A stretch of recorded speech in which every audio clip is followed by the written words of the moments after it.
ಪ್ರಾಶಸ್ತ್ಯ ಕೊಡ್ತೀವಿ ನಮ್ಮ ಪರಂಪರೆ ಅಂತ ಹೇಳಿದ್ರೆ ಸೃಷ್ಟಿಯ ಒಂದು ಬಹುಮುಖ್ಯವಾದಂತಹ ಆಯಾಮ ಪೂರ್ಣವಾಗಿ ನಮಗೆ ಗೋಚರಕ್ಕೆ ಬರುವಂತಹ ದಿನ.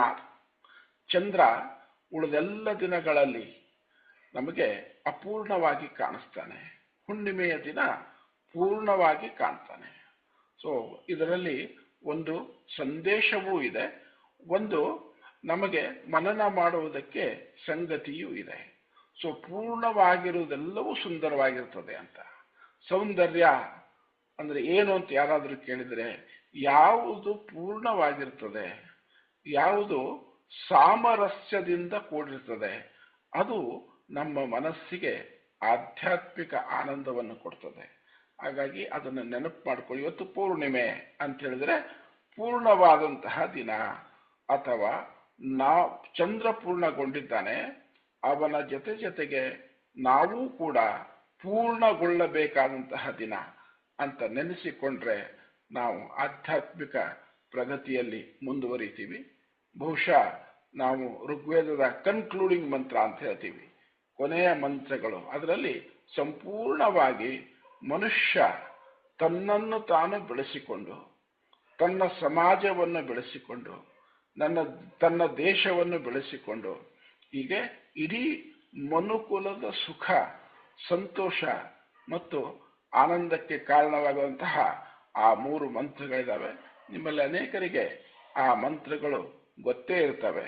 ಓಂ ಸಂಗಚ್ಛದ್ವಂ ಸಂವದದ್ವಂ ಸಂಓಮನಾಸಿ ಜಾನತಾಂ ದೇವಾಭಾಗಂ ಯಥಾ ಪೂರ್ವೇ ಸಂಜಾನಾನಾ ಉಪಾಸತೆ ಸಮಾನೋ ಮಂತ್ರ ಸಮಿತಿ ಸಮಾನಿ ಸಮಾನಂ ಮನಸಃ ಚಿತ್ತಮೇಷಾಂ ಸಮಾನಂ ಮಂತ್ರಂ ಅಭಿಮಂತ್ರ ಏವ ಸಮಾನೇನ ವೋ ಹವಿಷಾ ಜುಹೋಮಿ ಸಮಾನೀವ ಆಕೂತಿ ಸಮಾನ ಹೃದಯಾನಿವಃ ಸಮಾನಮಸ್ತು ವೋ ಮನೋ ಯಥಾವಃ ಸುಹಸಾ ಸತಿ.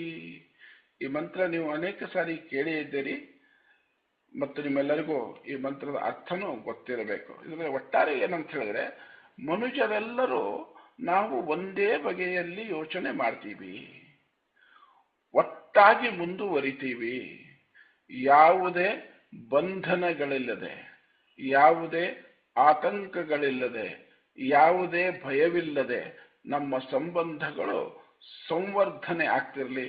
ಕೊನೆಗೆ ನಮ್ಮೆಲ್ಲರ ಗುರಿ ಶಾಂತಿಯನ್ನು ಅನುಭವಿಸುವುದಾಗಲಿ ಅಂತೇಳಿ, ಅದಕ್ಕೆ ನಾವೆಲ್ಲರೂ ಈ ಪೌರ್ಣಿಮೆಯ ದಿನ ಗುರುಗಳು ನಮಗೆ ಅಗ್ನಿಹೋತ್ರವನ್ನು ಮಾಡಿಸಿದ್ದಾರೆ, ಜೊತೆಗೆ ಒಳ್ಳೆ ಸಂದೇಶ ಕೊಟ್ಟಿದ್ದಾರೆ.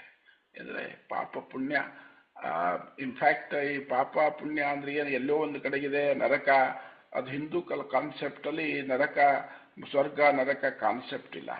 ಒಂದು ಕನ್ನಡದಲ್ಲಿ ಯಾವುದೋ ಒಂದು ಹಾಡಿದೆ ಅಲ್ವಾ, ಇಲ್ಲೇ ಸ್ವರ್ಗ ಇಲ್ಲೇ ನರಕ ಅಂತ. ಸೊ ಎಲ್ಲವೂ ಇಲ್ಲೇ ಇರೋದು.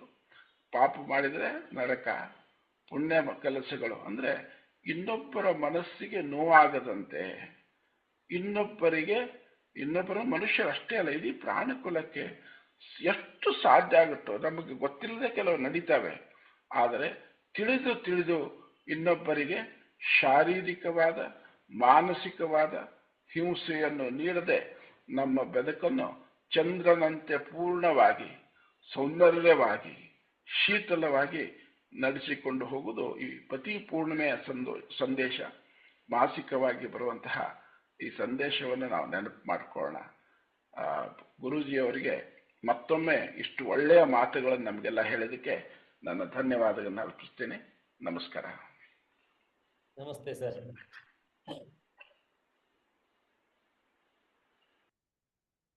ಕ್ಲೋಸ್ ಮಾಡ್ಲಾ ಸರ್? ಕನ್ಕ್ಲೂಡ್ ಮಾಡಬಹುದು. Thank you. ಧನ್ಯವಾದ.